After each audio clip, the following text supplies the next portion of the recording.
Welcome back, everyone. I'm Jordan Giesecke, and this is The Limiting Factor. Today I'm going to walk you through Tesla's Q1 earnings call from a battery perspective. The major topics this time around are the potential market size of grid storage and why within a few years it may eclipse Tesla's auto business, the progress of the 4680 production against what was unveiled at Battery Day, and some comments from Tesla on the state of the lithium market. Before we begin, a special thanks to my Patreon supporters and YouTube members. This is the support that gives me the freedom to avoid chasing the algorithm and sponsors. As always, the links for support are in the description. The first question and answer from Tesla's Q1 earnings call that's worth covering was about Tesla's energy business. It was a minor comment, but it's a good springboard to talk about Tesla's energy business, as well as a few key points from Master Plan Part 3. Let's get into it. The question was, quote, "Do you still believe Tesla Energy will be bigger than auto?" End quote. To which Elon responded, quote, "Yes, I should clarify bigger than auto from the standpoint of total gigawatt hours deployed. So it's possible automotive revenue may be higher, but gigawatt hours I think will probably be higher with stationary storage. If you just look at what's needed to transition the world to a sustainable energy economy, there's more stationary energy storage needed than there is mobile energy storage. So we are seeing growth of our stationary storage well in excess of automotive." End quote. Let's take a closer look at what Elon's saying here, because some people might point out that it doesn't appear to align with Tesla's Master Plan Part 3. Master Plan Part 3 shows that more energy storage is needed for vehicles than for grid storage, by nearly double, which is the opposite of what Elon said at the earnings call. What's going on here? The first thing I'd say here is that Master Plan Part 3 isn't set in stone. It's just a rough guess at what the transition to sustainable energy could look like. And that'll change as the hundreds of technologies involved in making that happen develop over the next 20 years. Elon might have in mind multiple potential scenarios. For example, it might be that he expects electrochemical battery cells to displace some of the thermal batteries or some of the hydrogen storage shown here. Thermal batteries are exactly what they sound like, batteries that use some form of thermal mechanism for energy storage. Hydrogen storage means producing hydrogen with excess electricity and pumping it underground throughout the year. As a side note, 642 terawatt-hours of hydrogen storage sounds massive, but it's not actually comparable to the 46.2 terawatt-hours of electrochemical battery storage. That's because the electrochemical batteries will be cycled on a daily basis, whereas the hydrogen storage will accumulate during the spring, summer, and fall and be discharged throughout the winter, which means only one charge-discharge cycle per year. That is, for hydrogen, 642 terawatt-hours means 642 terawatt-hours per year, whereas 46.2 terawatt-hours of electrochemical storage at 365 days means more like 17,000 terawatt-hours, so it's not an apples-to-apples comparison. The second thing I'd say about the discrepancy between Elon's comments in the earnings call and Master Plan Part 3 is that it doesn't matter because the underlying message is accurate. Tesla's energy storage business is exploding, and that will continue. It's currently at a run rate of 4 gigawatt hours per quarter, which is 16 gigawatt hours per year. Meanwhile, they're in the process of ramping and installing 70 to 80 gigawatt hours per year in the US and China. That's as compared to the auto business, which, after 15 years, is at a cell consumption rate of about 132 gigawatt hours per year and only growing at around 50% per year. That is, within the next 3 to 5 years, Tesla's energy storage business will probably be consuming as many gigawatt hours of battery cells as the vehicle business. Why is the energy storage business able to expand so much more quickly? First, energy storage products are easier to manufacture. They're basically wiring cabinets filled with batteries. That's an oversimplification, but the basic idea is that they don't need motors, climate control, wheels, suspension, comfortable seats, and an entertainment system. Second, building on that, one Megapack uses as many batteries as about 50 Tesla vehicles and should have almost the same profitability for each kilowatt hour or megawatt hour sold. Third, energy storage is fully driven by economics rather than customer preference. There's a lot of energy markets out there where adding battery storage to intermittent storage like wind means big profits. That is, grid operators will take as many megapacks as Tesla can supply until the market is saturated. Fourth, as this image from Rystad Energy shows, Tesla is the only fully vertically integrated one-stop shop for battery storage on the market. That means Tesla should be able to build their business more quickly, cheaply, and with less friction than the competition. Let's move on to the next investor question, which was, quote, how well are 4680 cells meeting the expectations described on Battery Day, end quote. The answer here from Drew Baglino was quite extensive, so I'm going to break it down into smaller pieces and we'll work through each point one by one. His first point was, quote, so on Battery Day, we established a cost-down roadmap through 2026 across 5 areas of effort. For the cell factory, the Texas 4680 factory is partway through building, commissioning, installing, and operating, and will be 70% lower capex per gigawatt hour than a typical cell factory when fully ramped, in line with what we described at Battery Day.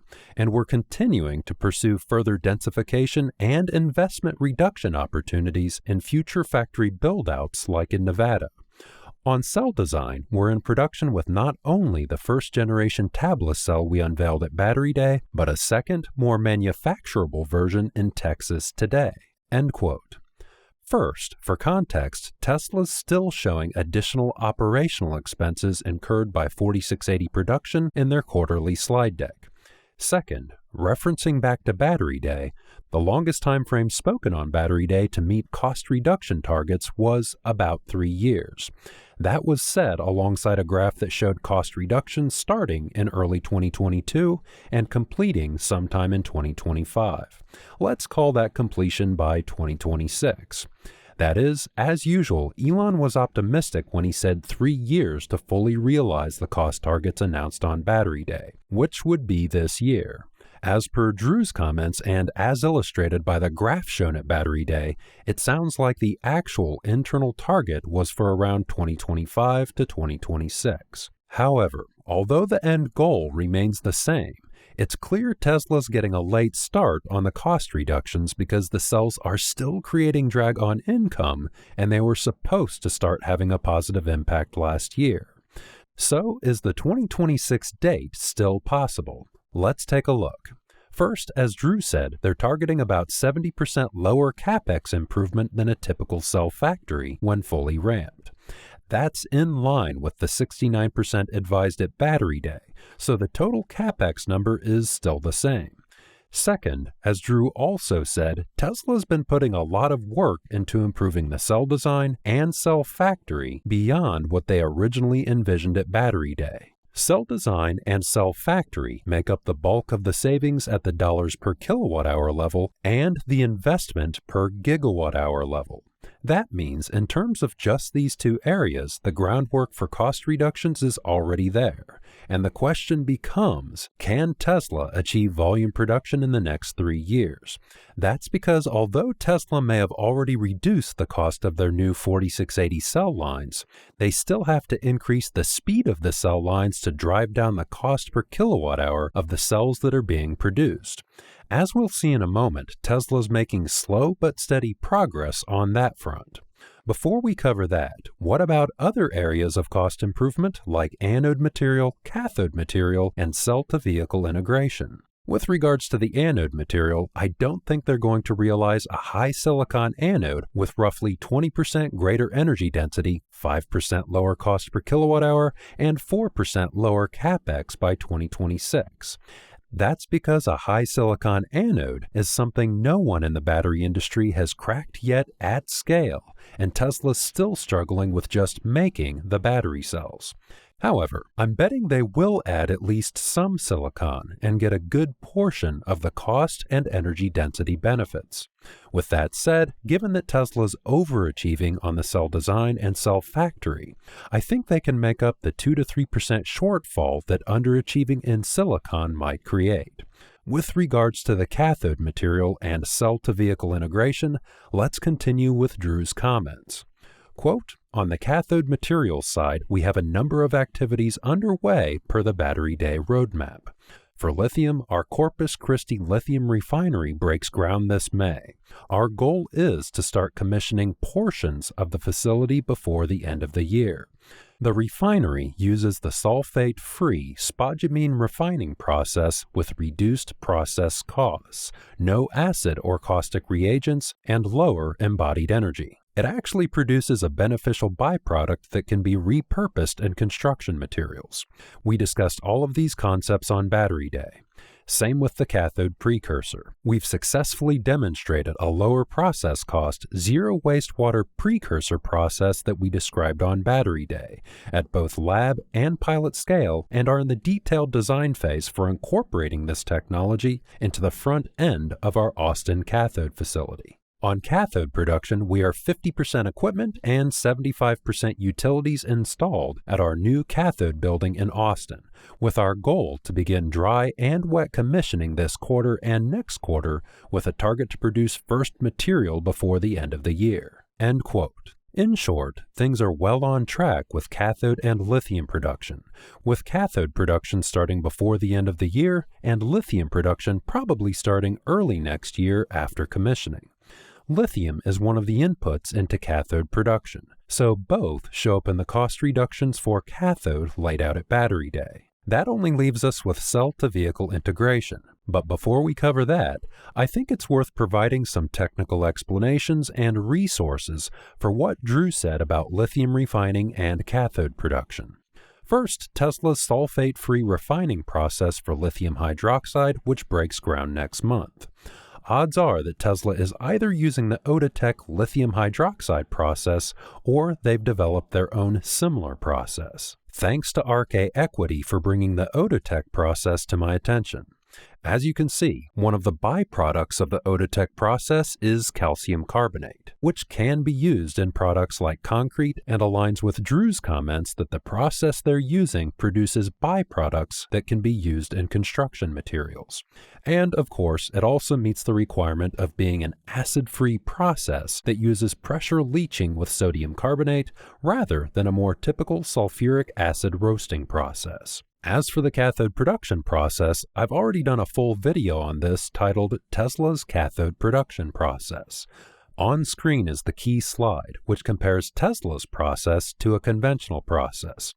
After battery raw materials are mined and refined, there are basically two broad steps to manufacturing cathode material at the factory. First, combining chemicals like lithium and nickel in a liquid-based process to make what's called the precursor, and then baking those precursors at high temperature until they form red blood cell-sized crystals. Baking the precursor to form crystals is the easy part, and where Tesla's innovating is the process to form the precursor. They have it working at lab and pilot scale, and now they're building a full-scale precursor production line into the front end of their cathode facility at Austin. The front end simply means that precursor production is at the beginning of the line because the back end of the line is baking the precursor to form crystals. The only point I'd add here about the precursor process is that it's never been done at scale before, so there is a potential for delays, so I wouldn't be surprised if Tesla's timelines slip. As a final note, quite a few people seem to be confusing cathode production with the cathode coating process. In short, there's a process to make cathode powder by combining lithium with nickel and other chemicals. This is completely separate from the process of combining that cathode powder with other materials and then sticking it to an electrode foil, which is called coating. Tesla uses a dry coating process, which is shown here. So when Drew said Tesla's doing dry and wet commissioning next quarter for the cathode precursor and cathode production, some people thought that meant Tesla is abandoning the dry coating process. But that's not the case. Dry and wet commissioning means first running the cathode production equipment dry to test if it's working, and then running it with the liquids that are normally used in the production process. It's like if you buy a blender and test it without any fluids in it before making a smoothie. The same concept applies to industrial equipment. The last element of cost from the Battery Day presentation was cell-to-vehicle integration, also known as the structural pack. On that, Drew commented, quote, "We saw big improvements with pack manufacturing with the 4680 cell and the structural pack concept. 50% lower capex and 66% smaller factory for the same output in gigawatt hours per year. We do believe structural as a concept is a good one. It's simpler. We'll continue to structurally load the cells and use the pack as the floor of the vehicle while iterating the design closer to B-level execution of this A-level architecture in future programs." End quote. That is, they've already had success reducing costs with the first generation of the structural pack that's been going into the Model Y. However, as they've said in the past, that's a C-grade implementation of the A-grade base architecture of the structural pack. For the Cybertruck, Tesla will more fully incorporate the structural pack into the structure of the vehicle while also likely removing excess weight and material in both the pack itself and the battery cells.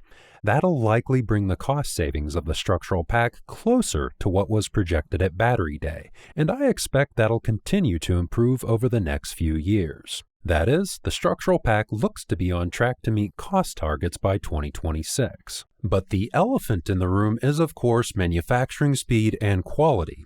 Without that, none of the cost improvements from Battery Day will be possible.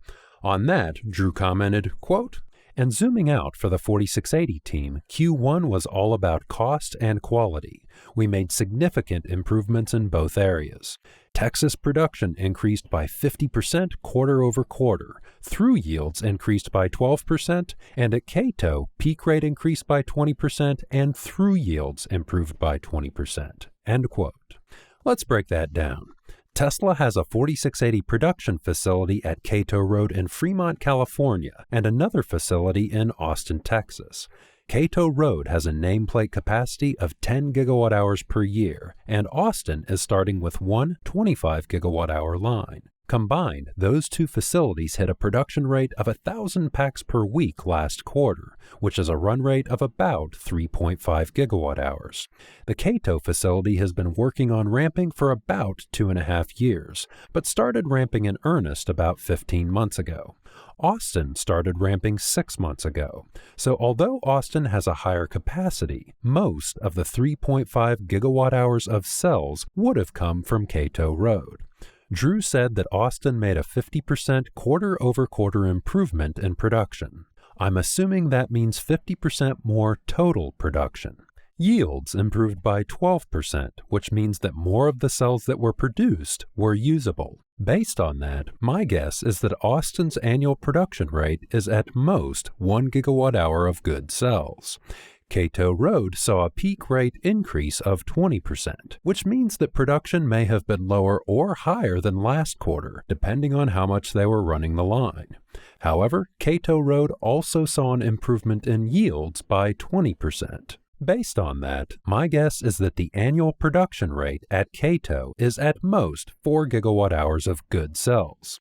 That is, in the last 3 months, both the Austin and Cato line improved in terms of production and the percent of cells that are usable. The question is, will they have enough battery cells to support the ramp of the Cybertruck? And how are they going against their goal of the 1,000 packs per week per quarter increase that they advised at Investor Day? On the Cybertruck question, my view is that the first generation cells from Cato Road are being used in Model Ys, and the second generation cells from Austin will be used in the Cybertruck. Even if Austin's only at a run rate of 1 gigawatt hour per year and didn't improve at all for the rest of the year, that's enough for about 5,000 to 10,000 Cybertruck battery packs, which would be just enough cells for the Cybertruck ramp. However, it is cutting things pretty close, and I'm wondering if Tesla has backup plans for a 2170 pack for the Cybertruck. As for the goal of 1,000 packs per week per quarter, we don't know if that was an average target based on exponential growth or if they're expecting linear growth. In either case, it looks like they've fallen short. Is that something to be worried about? It depends on what the specific worry is. If the worry is Cybertruck production, as I said a moment ago, Tesla may have backup plans for a 2170 battery pack. It wouldn't be ideal, but it would keep the 4680 production ramp from bottlenecking the Cybertruck production ramp. If the worry is that Tesla will somehow fall behind on EV technology, that's not a worry I share because Tesla's years ahead of any potential competition in most areas. The one concern I do have is that Tesla may be missing out on potential growth or will miss out on potential growth if the 4680 production ramp continues to stumble. So it's not an existential concern, but rather a case of hoping that Tesla meets or exceeds their 50% growth target as deep into the future as possible. But for the time being, it's a case of wait and see, and hopefully, Tesla gives us an update every time they increase production by 1,000 packs per week, and that in the next quarter or two we see them hit 2,000 packs per week, or a 7 gigawatt-hour run rate. Either way, we are seeing other positive signs for 4680 production. Model Ys with the 4680 pack now appear to be a permanent fixture on Tesla's North American order page, so the 4680 lines are having an impact on Tesla's total cell supply, and production is reliable enough to support a commercial vehicle program. If this were a battery startup, that would be a huge deal, but expectations were set pretty high at Battery Day, and Tesla fully meeting those expectations still appears to be a few years away. Let's finish up with Drew's comments. Quote, altogether, the team accomplished a 25% reduction in COGS over the quarter, and we are on track to achieve steady-state cost targets over the next 12 months. Going forward for the rest of the year, the priority one is yield and cost for the 4680 program as we steadily ramp production ahead of the Cybertruck next year. End quote. In other words, Tesla's tightening up their processes to increase the number of good cells they produce, which is important to reducing costs. Their view is that they can hit cost targets in the next 12 months. They didn't specify what cost targets those are, but I imagine there's an internal cost target they want to hit to make sure the Cybertruck with 4680 cells is as profitable as possible as early as possible in the ramp. That is, I don't think the target they're referring to is the Battery Day targets, because, as I covered earlier, their goal is to hit the cost targets from Battery Day by 2026, and that's on an abbreviated timeline. As an interim summary, it's possible to hit the cost targets laid out at Battery Day by 2025 or 2026, but that comes with a big asterisk, which is that it's dependent on increasing the production speed of the 4680 lines. This is why I bring up production rate in every quarterly earnings call video. However, yields are also important, and Tesla's also making steady progress on that front. With the 4680 discussion out of the way, let's move on to lithium cost. There was a surprising amount of discussion in the earnings call about lithium cost, and that discussion was wide-ranging. So instead of walking you through all the quotes, I'll just summarize the key points. First, spot prices for lithium carbonate have dropped by 70% in the last few months. Second, the spot market only makes up a small percentage of the total lithium market, so don't read too much into the spot price. Third, regardless, lithium prices are reducing, and Tesla plans on taking advantage of that by locking in lithium prices with multi-year fixed-price contracts. Fourth, high lithium prices are encouraging miners to become more ambitious with bringing new supply online. Fifth, Elon reiterated that lithium refining rather than mining is the bottleneck, and as a result, Tesla is building the largest lithium refining and cathode production facilities in North America. Sixth, Zach Kirkhorn said that he expects not just lithium carbonate, but also lithium hydroxide prices to drop. Seventh, he also reinforced that because it takes months for lithium to go from mine to refinery to cathode to battery cell, it takes months for price reductions to show up in vehicle cost. With those key points in mind, I'll add some commentary here. Lithium carbonate is the type of lithium that's used for LFP battery cells, and lithium hydroxide is the type of lithium that's used for high nickel battery cells. So with the falling prices that Tesla expects, LFP battery prices should see relief first in products like energy storage and standard range vehicles. Then, nickel battery cells not far behind for products like long-range or mass-sensitive vehicles, like the Tesla Semi. Tesla's expectations seem to be that macroeconomic conditions will continue to worsen, which will drive prices lower. If that's the case, Tesla might not lock in contracts immediately. However, there are also alternative views out there that prices will actually rebound later this year, so it might pay for Tesla to move fast. I don't have an opinion on who will be correct here, but if you're interested, check out the article on screen by Matt Fernley of Battery Materials Review. I can confirm that high lithium prices are driving increased activity among lithium miners, and I'll be doing a video on lithium supply in the next couple of months. In that video, I'll also cover Elon's assertion that lithium refining is the bottleneck. The short story is that currently refining isn't the bottleneck for the global market, because the margins are pretty thin for refining versus mining. With that said, Tesla isn't the global market. They may have plenty of mined lithium supply lined up and need refining capacity localized to their 4680 lines in North America because most refining is in China. In summary, Tesla's energy storage business is ready to rip over the next couple of years. The 4680 production system is making slow but steady progress against the targets laid out at Battery Day, and Tesla's positioning themselves to take advantage of low lithium prices by locking in long-term contracts. In the next video, I'll be giving my thoughts on Tesla's rare earth-free motor, and why, despite all the hype around new iron nitride magnets from Niron Technologies, I think ferrite may be a better choice. If you enjoyed this video, please consider supporting me on Patreon with the link at the end of the video, or as a YouTube member. You can find the details in the description. A special thanks to my YouTube members and all the patrons listed in the credits. I appreciate all your support, and thanks for tuning in.